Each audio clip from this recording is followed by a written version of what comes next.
Bismillahirrahmanirrahim. Assalamualaikum warahmatullahi wabarakatuh. Anak-anak hebat kelas 11, kita langsung lanjut di pertemuan keempat ya. Kalau di pertemuan ketiga tadi kita membahas tentang sikap positif dalam perspektif Pancasila.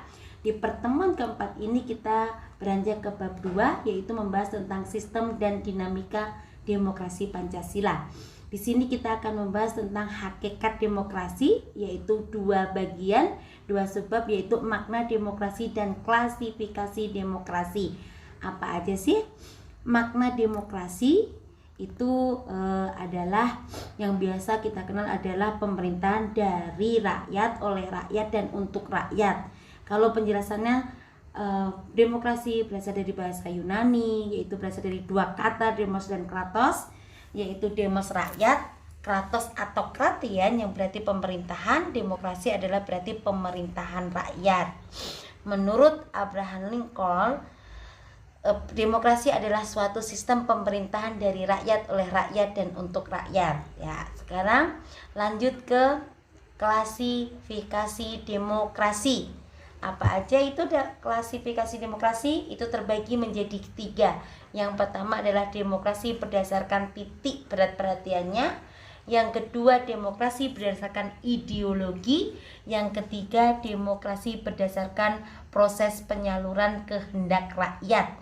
Oke, kita bahas satu persatu. Yang pertama adalah demokrasi berdasarkan titik berat perhatiannya. Itu ada 3. Demokrasi formal, demokrasi material, dan demokrasi gabungan.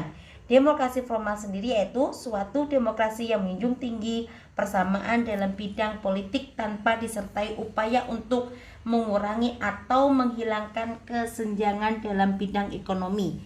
Lanjut, demokrasi material yaitu demokrasi yang dititik beratkan pada upaya menghilangkan perbedaan dalam bidang ekonomi, sedangkan persamaan dalam bidang politik kurang diperhatikan, bahkan kadang-kadang dihilangkan.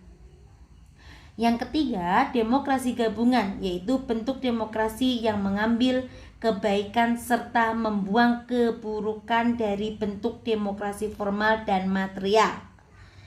Yang kedua, penjelasan dari demokrasi berdasarkan ideologi ada 2, yaitu demokrasi konstitusional atau demokrasi liberal, yaitu demokrasi yang didasarkan pada kebebasan atau individualisme. Yang kedua, demokrasi rakyat atau demokrasi proletar, yaitu demokrasi yang didasarkan pada paham Marxisme atau komunisme. Yang terakhir, demokrasi berdasarkan proses penyaluran kehendak rakyat itu terbagi menjadi 2, yaitu demokrasi langsung dan demokrasi tidak langsung.